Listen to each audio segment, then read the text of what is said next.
and welcome. Welcome to Personal Productivity for Middle Managers. It is already June. Can you believe it? I think that's it's crazy. It's mid-June already, and we are well and truly kicking this year along.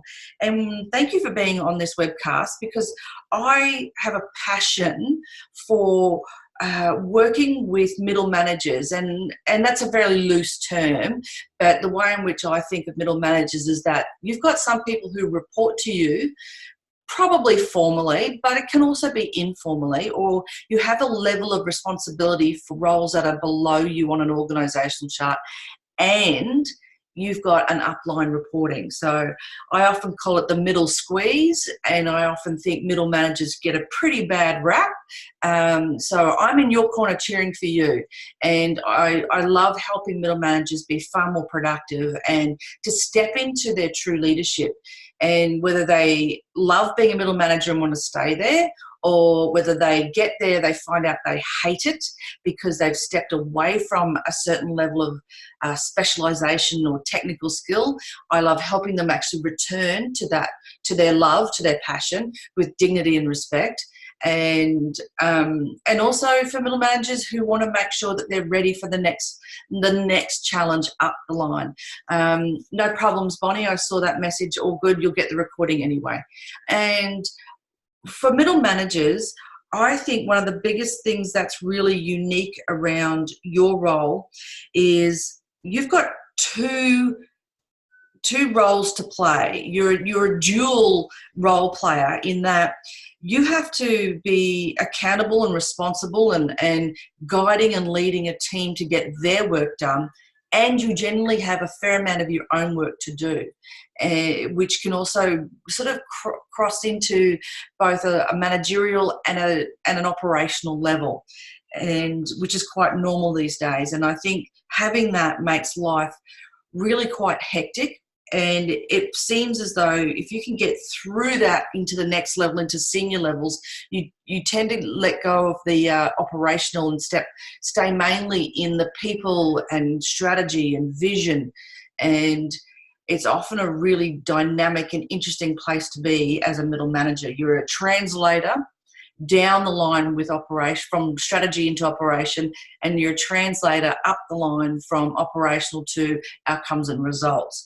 And one of the things I find I'm saying to a lot of middle managers that I work with is that your team's success is actually your success. And when we can take that on board and know that when my team do really well, that reflects on me. And so if I can help my team to be the best version of themselves and show up every day, really bringing home as much as they can, that's my win too. And I know that you probably already know that, but sometimes it's good to sit and just hear it and let that soak in for a bit. Being a confident and effective middle manager, I truly believe, does start with personal productivity. So while you're helping your team get their work done, you're role playing. You're very visible to your team, and so your own personal productivity is paramount. And not only for them to see what they could be doing for themselves by watching you and observing you and you being the role model, but also just so that you can get your own work done.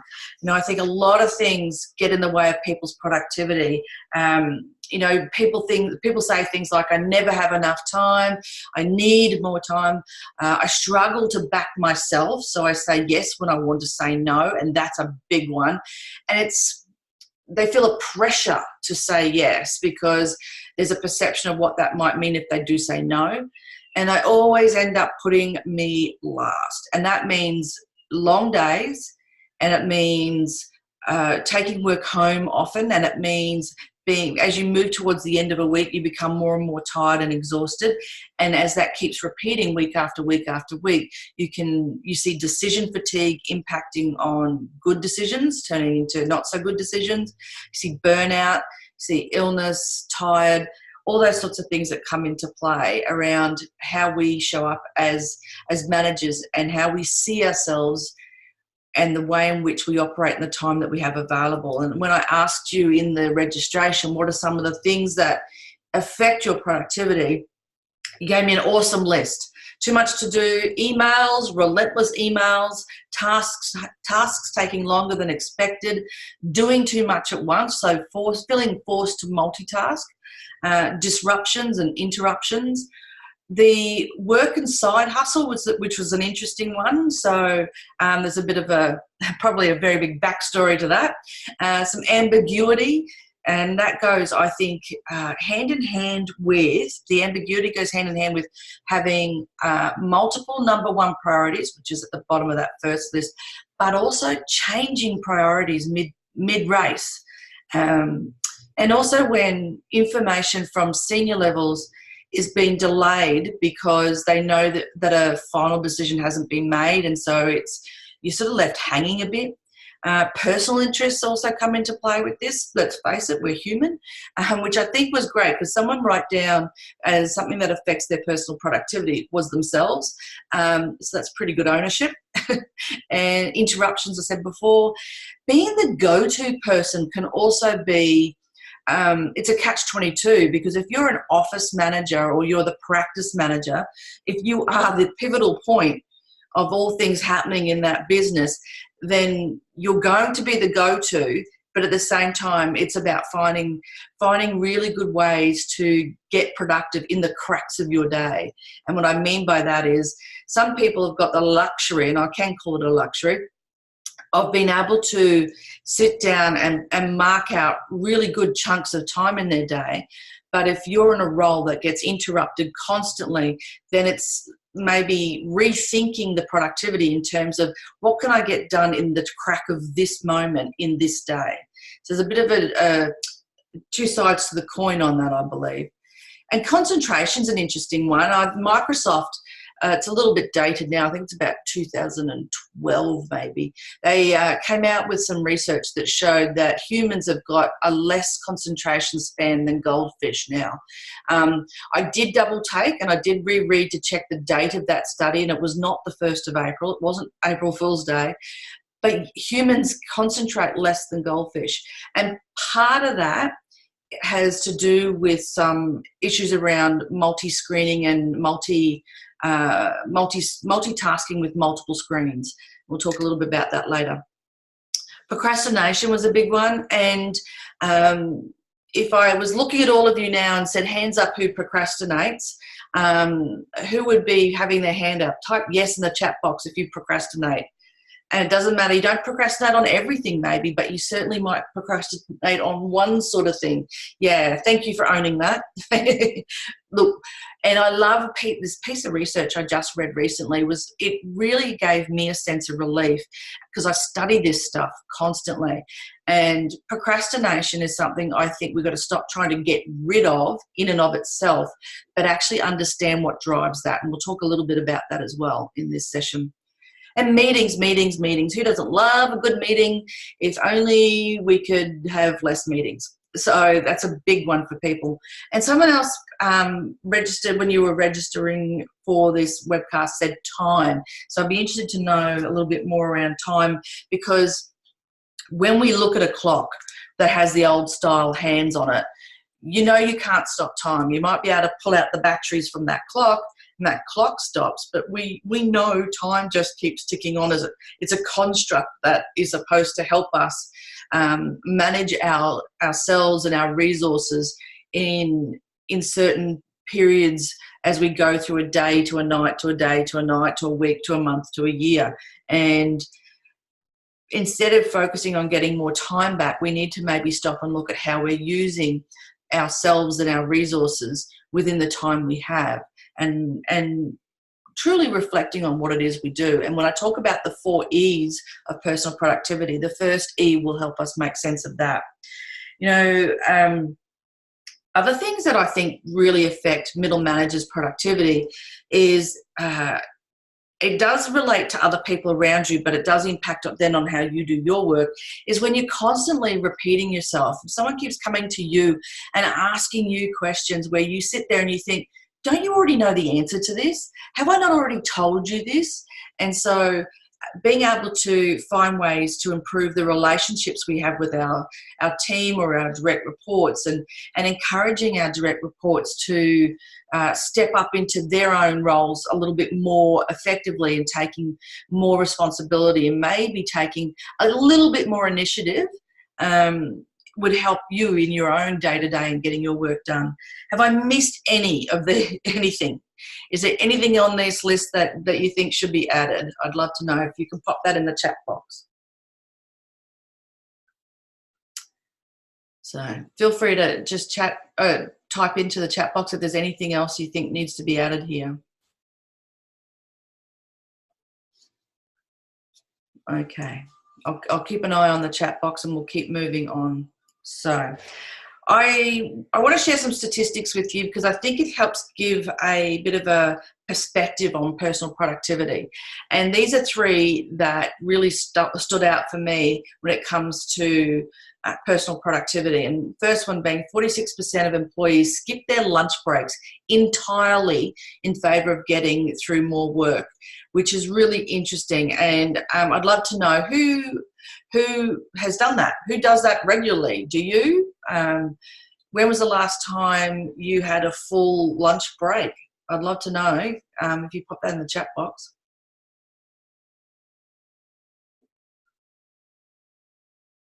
Okay, thanks, Hayley.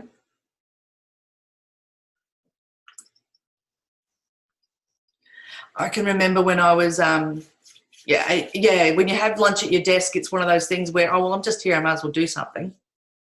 When I was an employee and when I was the CEO of a youth organisation, I often had lunch at my desk, and you can see it in of itself might not be a big thing, but when you add that to a lot of other things that come into your day that impact your productivity, it adds up and it becomes part of the contributors to burnout and stress, and we're not giving ourselves the break we need in order to refresh and come back in to the afternoon work with a more re-energized sense of attention and focus. So Sean, welcome. Glad you can be here.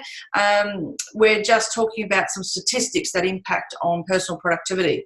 The middle one we're up to is that this scares me, because just about if more than half your day is spent checking work emails. So 4.1 hours on average for white collar workers, really head down in the email day in, day out.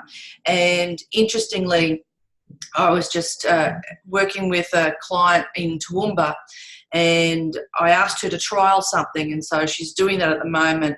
And I was surprised because she didn't tell me when she was going to start, but when I sent her an email, I got an autoresponder that was exactly the copy I gave her, and it says, I'm constantly improving my productivity. I check my emails at this time, and this time every day, Monday to Friday. If your matter wants more instant attention, please do ring me on this number. And when I saw that, my heart just skipped a beat, and I was delighted. And I actually hit reply, went, love your auto respond. So, which was quite funny because it created another email. So there you go. But I was so delighted. And since chatting with her, having started that as a process, everyone in the office loves it. And a few people are implementing it on certain days of the weeks, and no one has complained, whether it's internal or external. They really quite appreciated it and thought it was a really cool idea. So while there sometimes can be a bit of pushback around creating autoresponders, it's actually making a lot of sense, and a lot of people kind of like it, and they're taking the idea further. And so some food for thought there about how you handle your emails. The third piece, I have to tell you, I've got 2 dogs, so that was one of them. I call them my office assistants. The third statistic is the 40%. When we multitask, we tend to reduce our productivity and our ability to successfully complete tasks by 40%. And so this was taken out of an experimental psychology journal, where they did a study of students trying to solve complicated maths problems. when they task switch, because we all know it's not multitasking, it's task switching, what happened was they were much slower, and there's a lot more to that study as well. And not only are they 40% slower, the quality of the working was also diminished. So multitasking, while it's quite common, might not be in our favour all the time. And I think it's not a black or white issue there. There are things that we can do so routine that they don't get impacted when we do multitask them. But there are things that we do that we probably should stop multitasking, and making sure that we pick those right things is the key to that. You know, some of the triggers and blocks that we have to our personal productivity are the habits that we might have, and we need to start learning and paying attention to what it is we might be doing that really gets in the way of our productivity. And I would suggest that if you've got a trusted colleague at work that you know won't go to town on you, so to speak, and you say to them, could you tell me what you think a habit I have gets in the way of me being more productive? It'd be quite an interesting conversation. Don't shoot the messenger if they tell you something you don't like hearing, but it'd be interesting to hear what someone else perceives of you, because we all have these blind spots. And the great theory from, it's called the Johari window, and Johari is made up of the names of the two gentlemen who created the theory and the model. And inside that model, that theory, they talk about what you know and share with the world, and a few other elements. But the key piece around that model I want to share right now is we all have a blind spot. And that blind spot is usually what we're not all that aware of ourselves, but others can see it in us. And that's what would be our own personal productivity, but also our self-leadership, and the way we lead our team often gets improved when we work hard to minimize our blind spots. Another thing to think about is around procrastination. And so what happens is we get this trigger, and it's usually a stress response of some sort. And so what happens is that our limbic system, which is what's our instinct, our fight and flight, will kick in. And it then has to fight with our prefrontal cortex, which is wise and rational and generally a bit slower. It's also a little bit more forward thinking as opposed to reacting to stay safe. Now, when we have a trigger that will start our procrastination, what happens is our instinct kicks in. We want to protect ourselves, fight or flight. And so we're not thinking about the future. All our brain is doing is helping us to avoid something. And that's usually the task. And so meanwhile, our rational brain, which is slower to act, will, it's sort of what it's doing, it's trying to help us work out that the task won't hurt us or kill us as such, because we're talking about a basic reptilian kind of fight-flight brain.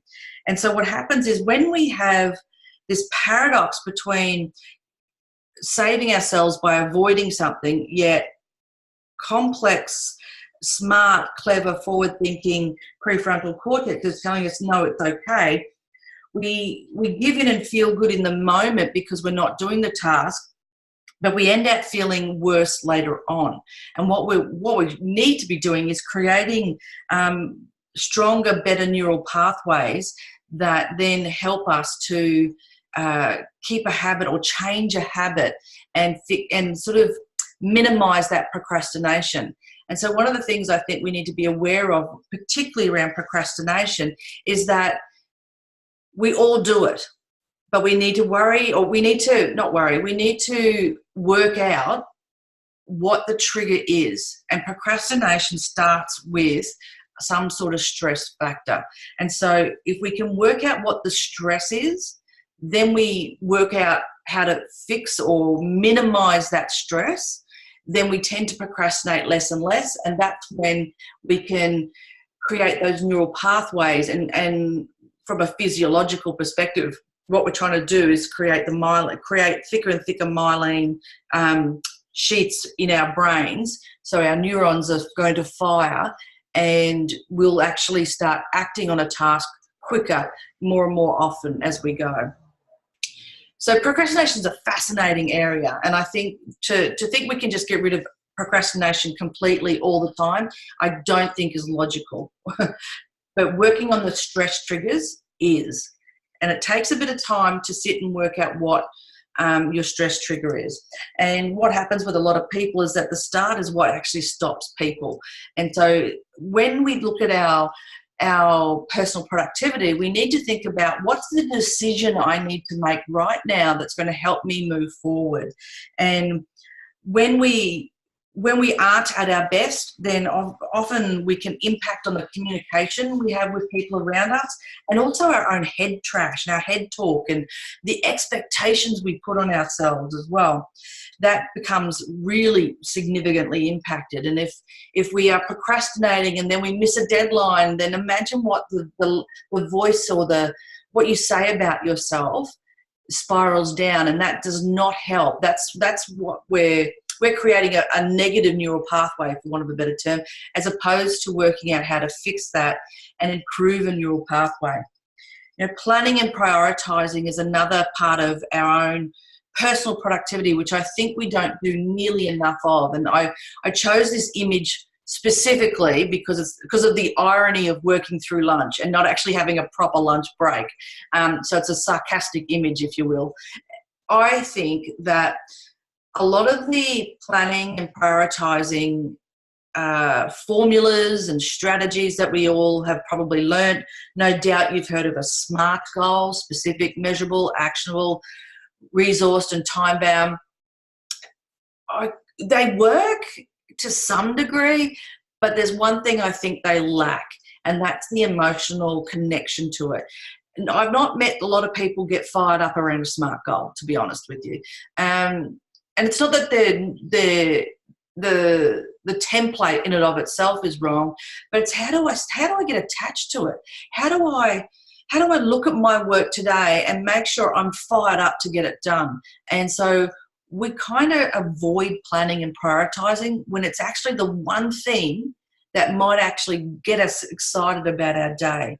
And then when we have multiple priorities on top of that, that becomes even more of an issue, and it's even more important to make sure that we're planning and prioritizing. And I think the secret of your future is actually hidden in your daily routine. The way in which you show up to your work each day, when I mean work, I don't mean workplace, but the work in front of you that you've got to complete each day, that's where you get a lot of runs on the board. And the reason why I wanted to share this with you is because I want you to imagine, and I'd love it if you put it in the chat box, go back to a time in your life when you were the first, or you were the best, or you got it recognized for something. It's an achievement in your life, and really hone in on the thought and feeling of achievement. And I want you to grasp that. And now I'm going to take you to my last day of primary school. And in primary school, I played a lot of sport. I spent more time on a netball court, softball field, or the running track than I probably did in the classroom. I loved sport, and in a swimming pool as well. So on the last day of my grade 7 primary school, I was blown away because I received 5 swimming certificates and 7 sports trophies. Now, I knew I was getting the certificates. I had no clue about the trophies. And you can just imagine this kid who's 11 years old, I just floated home. I was the queen that day. There was I'm getting goosebumps. I go back there. So what was your big achievement moment? I'd love you to type it in the chat box and share it. And there's a method in my madness for you connecting to that. I really want you to connect to that moment, the emotion of the moment. And yes, I do still have my trophies in a box somewhere because I can't part with them. So what was your big achievement that really, really, when you even think about it now, you go straight back into that, really proud of yourself, really kind of, I was good. And I don't mind knowing that, and I don't mind telling that.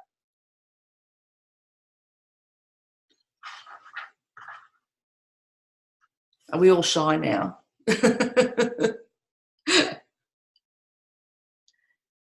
Just a couple more seconds to let you pop that in the chat box. What was your magic moment where you had the best sense of achievement? And if it wasn't in your childhood, then in your adult years as well. So it doesn't have to be your childhood.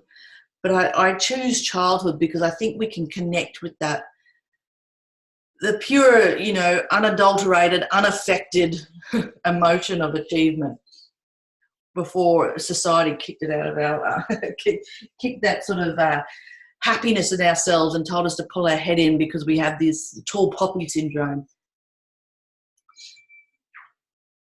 Are you not brave enough to share? Is that what's going on?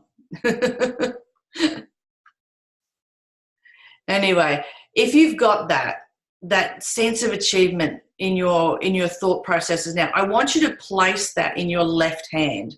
I want you to imagine or visualize you've got a beautiful ball of energy of happy achievement. You're proud of yourself. I want you to sit that right in your left hand. And then on your right hand, I want you to look at it and go, I'm busy.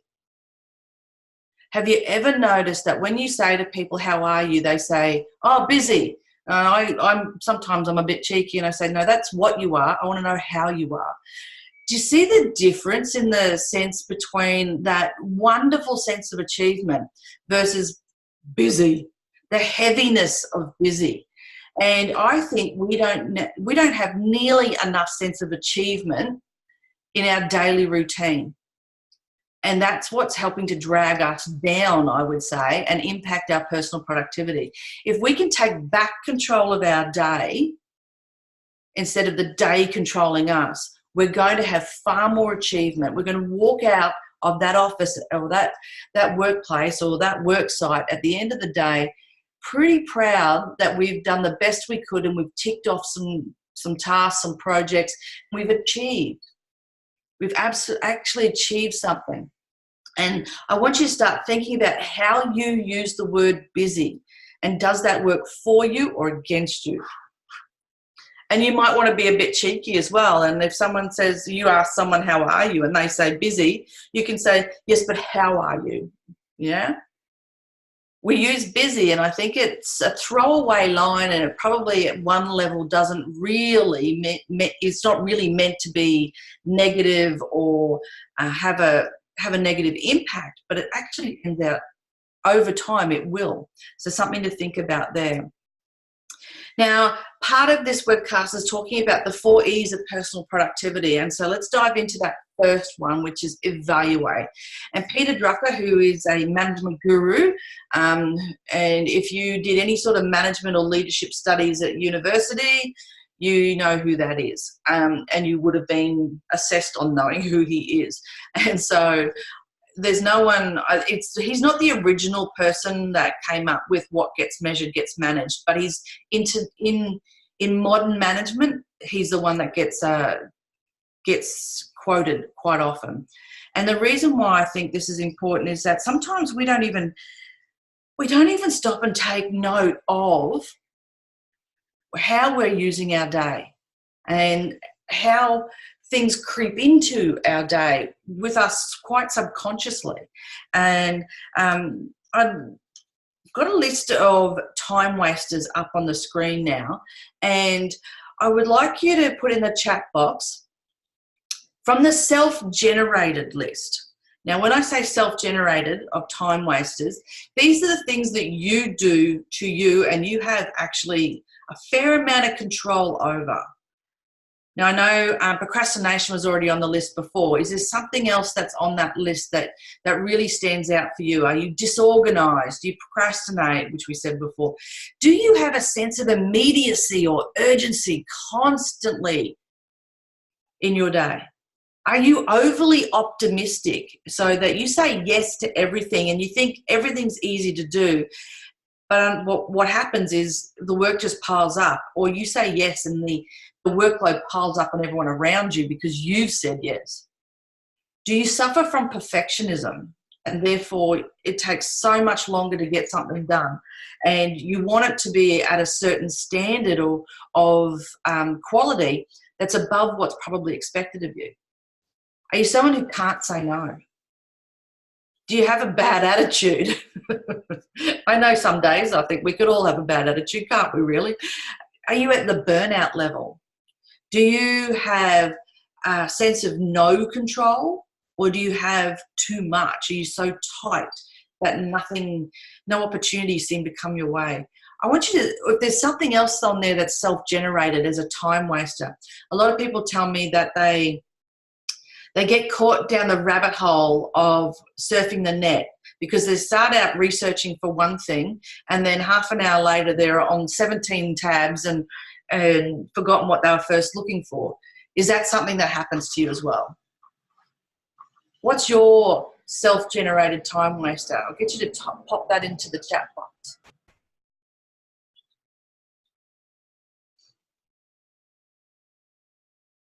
What's the other one? Social media. Social media is a big one. You think you're just going to check your timeline for 5 minutes and the next thing it's 20 minutes later. Perfectionism and control. Yeah, cool. Thanks, Hayley. We've all got this. We've all got something, and I think that's the thing, that when we can really evaluate where we're at and pay attention to it, then we've really got to name it and own it, and that way it's front and center for us to be able to do something about it. Really important, and that's all part of the evaluation. I'm doing a productivity coaching intensive with a client at the moment, and we've just finished doing this segment to the coaching, and so we do a time audit, and there's some key sort of coaching questions at the end of it, and one of them, it was interesting, the question that was asked brought out the response of, I had no idea I was doing, I was actually doing double work. So until she stopped and thought about the way in which she was processing a certain task, she didn't realise how much time was being wasted. So that was a really interesting thing. On the flip side, you've got the environmental time wasters, and here as a middle manager, you'll have an opportunity to have some influence and maybe even facilitate the improvement of these for the team. Visitors, maybe not so much. Phone calls, incoming, not so much maybe. Incoming email, again, not so much. But the way in which you control your email inbox and when you read your emails might be an interesting thing. The phone calls and visitors one, I've got a team that I worked with years ago down in south of Sydney, and what they do is there's 4 of them that work in a pod, and they have an agreement that when someone wants to actually not be interrupted and get some work done for, say, 30 minutes, then one person puts their hand up and says, all right, I will answer the phone and I will run interference with visitors.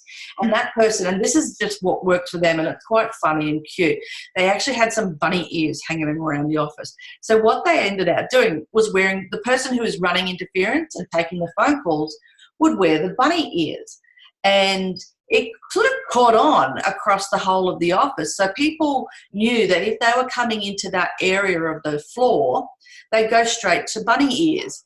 And no one was worried about it. It was all understood. And that's the thing with humans. We like having signposts. We need that direction, and we need to know what to expect. So as a team, that was really well organised. If you're left waiting, what can you have with you that you can do in the crack of your day? Something really important. If you've got meetings that you can run, how do you make them better? And how do you work with the team to minimise them? Crisis is a really interesting one, because what happens is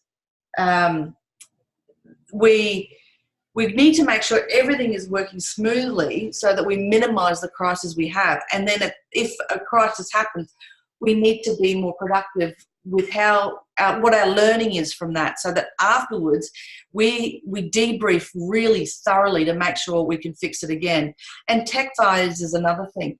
If you've got a list of tasks, like a to-do list, sitting there, that you can jump into that doesn't require technology while you're waiting for tech to be fixed, that's a better way of using the cracks in your day. Something to really be mindful of. So we need to think about what happens to you. You know, how do you react and respond? Maybe there's a lot of things around the environmental time wasters that you can't eliminate, but you can definitely minimize. Making sure people understand your expectations and what are the signposts you can put up for people is another big thing.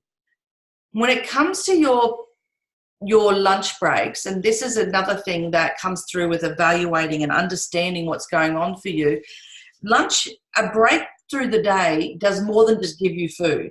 It actually helps you pattern break. It helps you to let go of one piece of work, one piece of thinking, and free you to get ready for the next.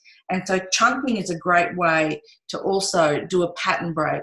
And chunking is where you do one thing, one task for a certain period of time with all the other distractions turned off, with people knowing that you're going to be doing one task and you don't want to be interrupted for a short period of time. And you get on and you get that done, and then you can pattern break and move on to the next piece of work.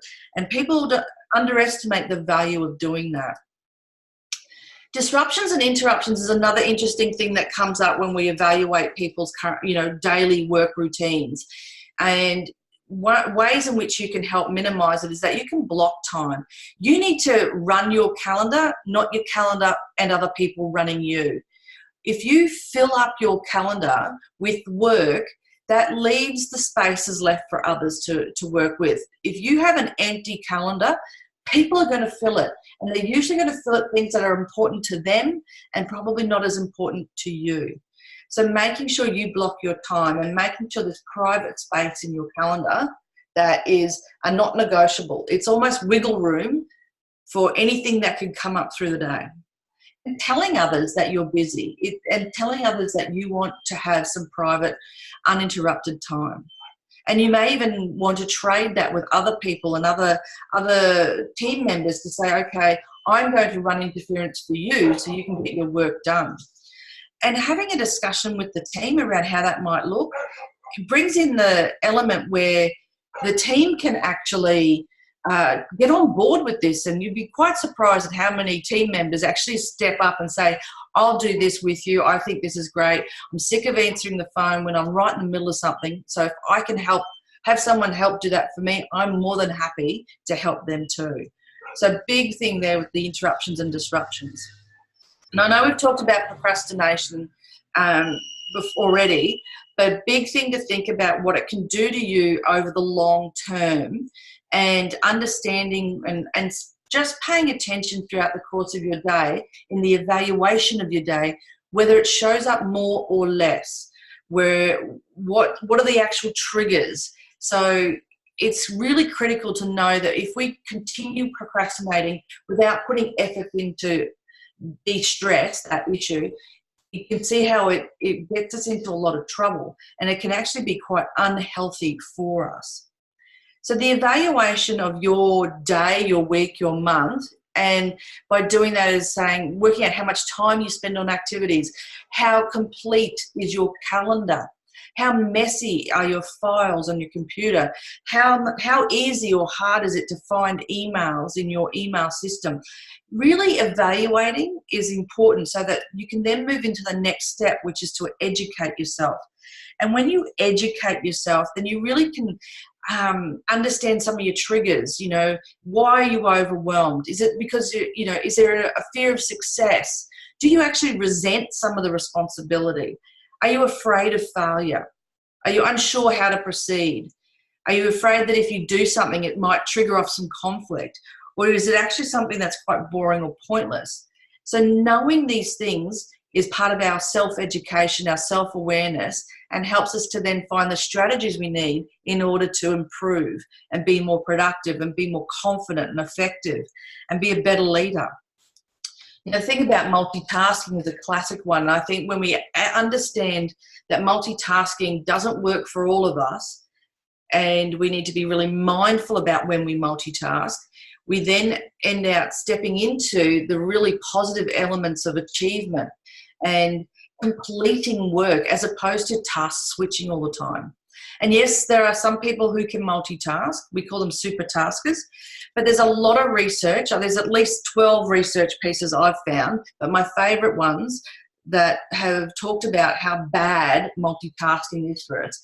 It's dangerous, and you've all probably seen those videos of people who walk into fountains, or they walk into a pole, but unfortunately the number of people who are walking out onto a street and being hit by a car is going up, which is terrible. So being mindful of how dangerous it can be.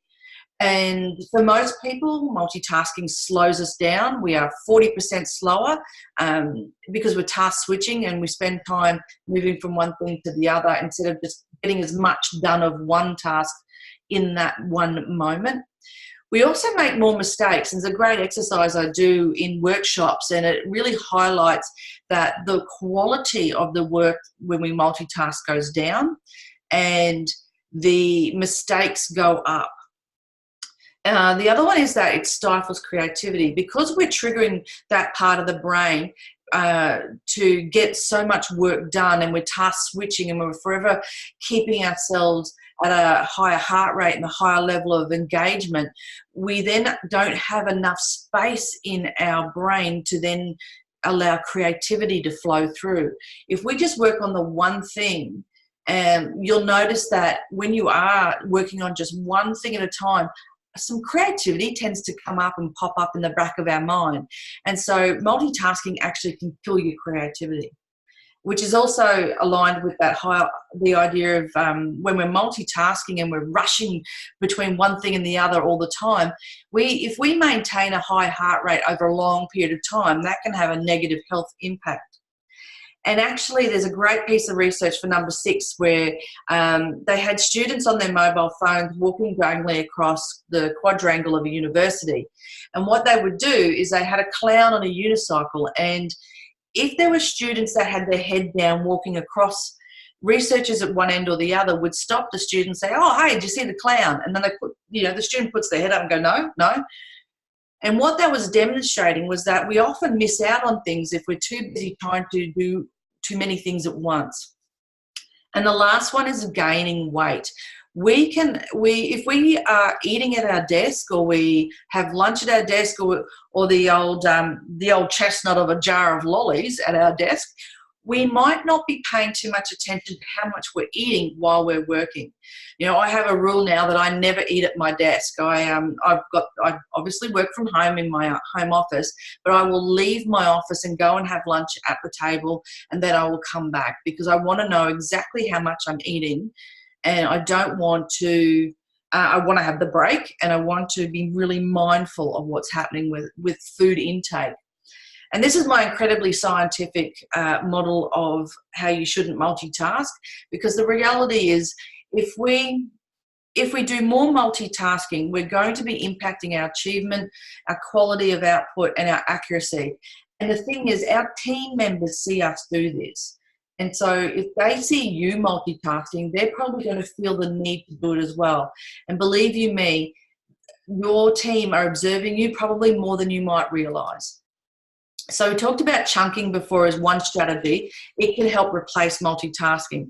And batching is the other one, where we do the like tasks all at once. And it goes these two go together really well. So maybe you might set yourself the task to just chunk email, clearing of an email inbox. And that's all you're going to do is go through and delete emails that you no longer need. So that's almost like batching emails, but in a chunking period of time.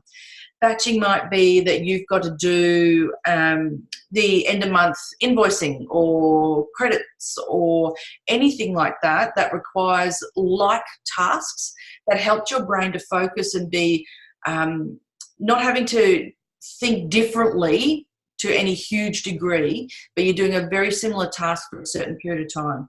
And keeping those together is a really interesting and it makes life easier to get through the work faster. And there's some research around how the speed of batching and the speed of chunking leads to greater achievement. And then when we have greater achievement, we actually have greater confidence.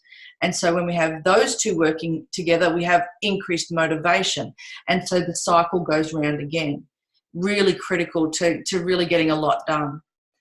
And so the third E is the execution. And this is where we've got some new strategies on board and we work out how we can implement them. And one of the ways I like is using, this was Dwight Eisenhower called it the important urgent matrix, and Stephen Covey from the 7 Habits of Highly Effective People made it really consumer friendly and called it the 4Ds.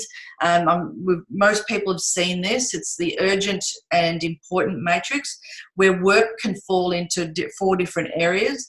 And so my slides just got a bit funny.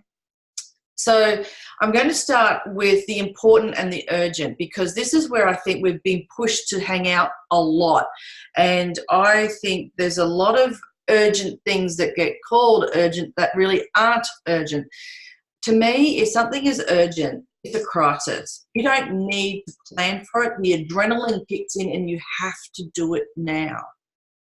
Big difference to something that's important and not urgent. So if you look at the examples that I've got in the little box there, an urgent and important is a crisis, it's a deadline, it's a problem that has to be fixed now.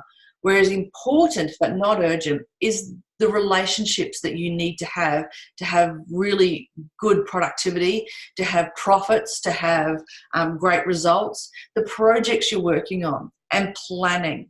And it needs to be scheduled. Even relationships need to be scheduled.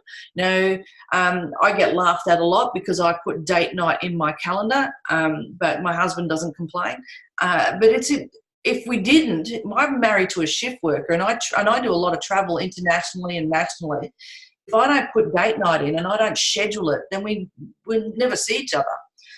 So relationships are important. The project time that you put in, you need to schedule so it gets done. And then the urgent but not important, and this is who can you delegate these tasks to? So if you can look at ways in which you can either automate or delegate meetings or emails or phone calls, that could help minimize. Let's face it, you probably can't get rid of all of that, but you can minimize it. And then paying attention to what's not important and not urgent that you can delete. You can eliminate it or really minimize it down. So surfing the net, social media, watching TV are classics there. And that matrix is really valuable for putting things into context around what you want to do, when you want to do it, and who should be doing it. And I think it goes hand in hand, and it's a great way to help you work out how to handle multiple priorities, particularly when you get hit with them quite often, and sometimes they're changing as well. And I don't think the information on this slide is going to be new to you, except the bottom 3 points. When you need to manage multiple priorities, we have to start with the end in mind, and we've got to collect the list of tasks and then identify the urgent versus the important, and maybe assess some value. And value might be different things depending on what the project is. It could be the return on time, return on whose expertise, return on money, obviously, return on investment, but really having a think around which is the best value for each task, and therefore what order the tasks need to be attacked, so to speak. So that list of 5 steps is probably not new to you, but the bottom 3 dot points I think we forget. And so what is it that you need to do to manage yourself when you've got managing multiple priorities? And the ABC is what I think is really helpful. Ask questions. If you are not clear, you need to ask. Secondly, breathe. And I show my clients lots of different breathing strategies that help oxygenate the brain and keep you calm, and so you can be clear.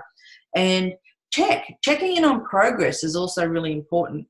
You could be spending weeks and weeks and weeks on a project to only find that senior management have changed direction. And I know that's not new for people. It happened to me a lot when I was working in the public service. I would be working on something for months, and then I finally get a seat at the table with really senior people, and they say, oh no, we've dropped that, we're doing something else now. It's like, okay, breathe. So checking is really critical. Being flexible and adaptable is absolutely essential, because we live in a world of change.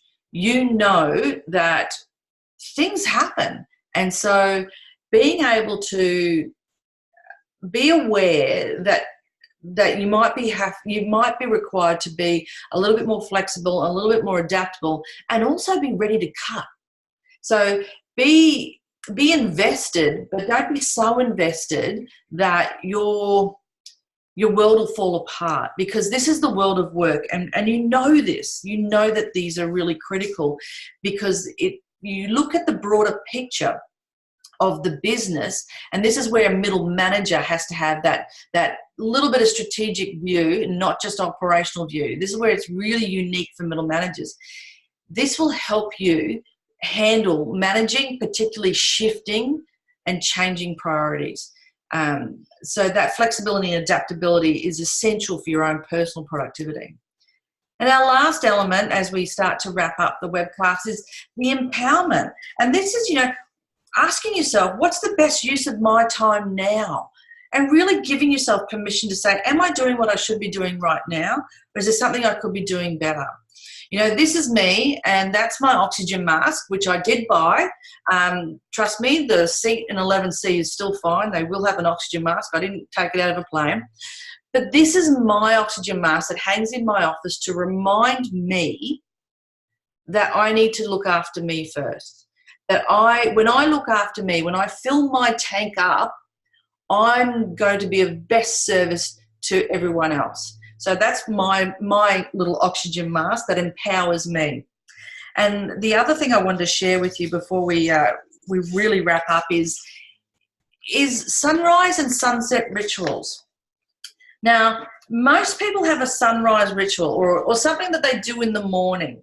So pop in the chat box, what's something that you do in the morning that's like a ritual for you?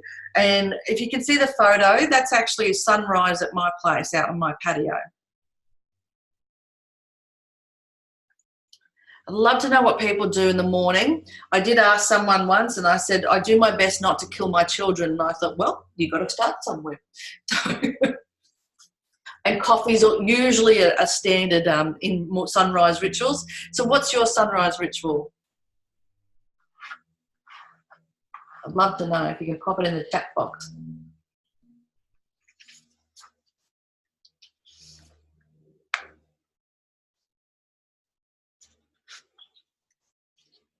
Healthy breakfast, absolutely. Awesome. Yeah. Does anyone do mindfulness or journaling, exercise?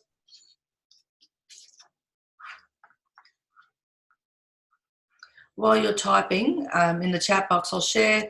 This is what I do before work. So I do 5 minutes of mindfulness, 5 minutes in nature, and then 5 minutes with those who love you. And I say that particularly in that way because let's face it, in the morning you might not be all that lovable. So, or you might not feel all that loving. So 5 minutes with those who love you. And so I sit down on the patio or I sit out in the grass and pat the dogs for 5 minutes. And I don't pat my husband for 5 minutes, but, I spend time with my husband, whether it's just making a coffee and sitting with him, really, really connects me to everything that's important to me. Kiss my children and husband to start off the day in a positive, happy way. Yeah, love it, love it, love it, love it. So that's the sunrise ritual for me, and thank you for sharing yours.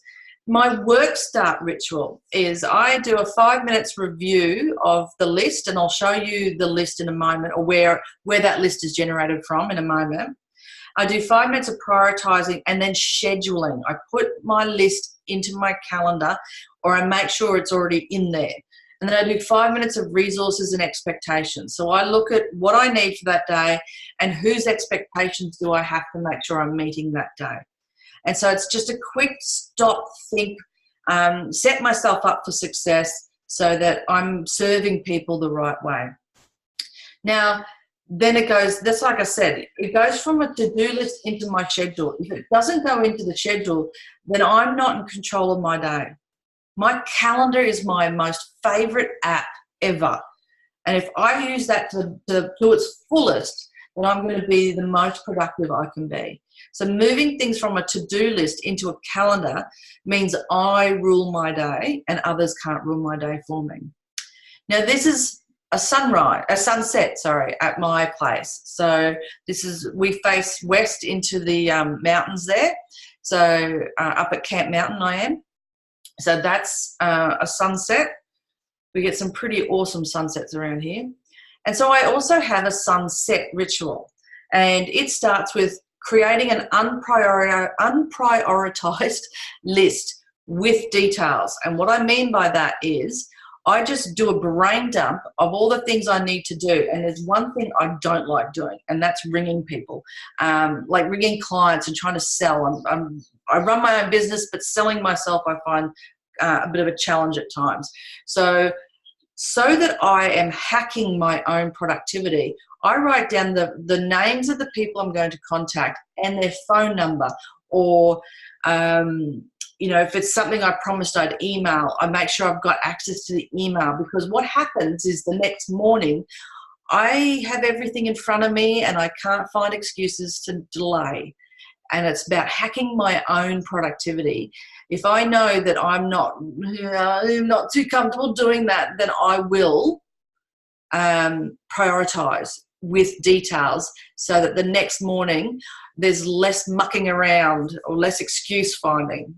I also finish the day with gratitude, and so I do have a gratitude journal. And it doesn't have to be, pages and pages and pages of gratitude. It could just be thankful, just saying out loud how thankful you are for something you've done that day.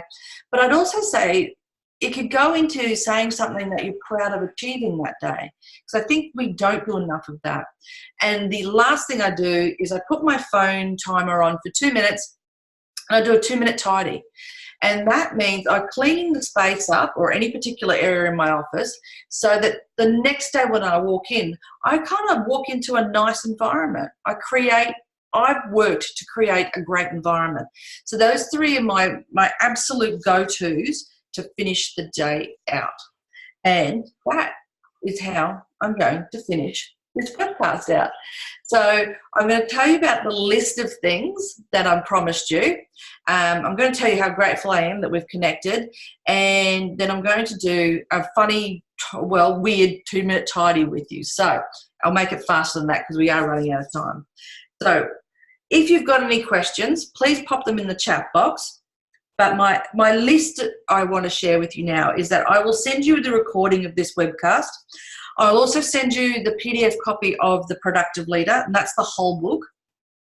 I'll also send you the ebook of Management Success Skills, and a to-do list template that you might want to have a look at, as well as you'll go get the weekly flow notes starting next Tuesday. And if you have any questions, please let me know. And I am grateful for your time, for your investment in you. Sometimes we just get so busy and so bogged down that we feel as though we don't have time to invest in ourselves. And so being on this webcast, I want to honour you and thank you. And that's why I want to give you all these goodies that hopefully do help you even more. Thank you. Thank you for investing 60 minutes in you, in being here with me. I really appreciate you for that. And then the 2-minute tidy is, what else do you need to know? How can I help you? And if you need to go, please go well, be productive, and let's stay in touch. And I'm going to take everyone off mute. So if you want to ask anything, go for it. Thanks, Lisa. If you need to go, please go. I appreciate time. We're right on the hour, so if you need to go, please go. If you have any questions for me, feel free to ask. Thanks, Sally. It's just Kate here. I do have to go, but I just want to appreciate your time today. It was really effective. I really enjoyed it. Thanks, Kate. I appreciate you. Have a good afternoon. Cheers. Thank you, and you. Okay, bye. Bye. Thanks, Sally. Thank you. I'm here if you have any questions, but go if you need to go. Don't feel obliged. It's up to you. Whatever you need to do. Thank you very much for your time. Is that you, Hayley? Thank you. Thank you. Bye. Sean, do you have any questions? I know that maybe you joined a little late, or you just didn't show up. I'm not sure. You're not on mute, Sean. So if you want to, I don't know if you've got a microphone. Know if this is that working? Yep, I can hear you. Yeah. No, look, wanted to say thank you very much for putting this together. And yeah, look, personal development's a big thing that I've been doing in the last couple of weeks. So yeah, anything that I can sort of get my hands on that's going to make it better. But yeah, I very much appreciate what you're doing and keep it up. There'll be a lot more people that will sink into it. Thanks, Sean. You're awesome. So, but if you have any questions once you get because I think you missed maybe the beginning, but feel free to reach out with any questions. I'm here to help. Awesome. Thank you so much. Cheers, mate. Okay. Have a great afternoon. Bye. Bye.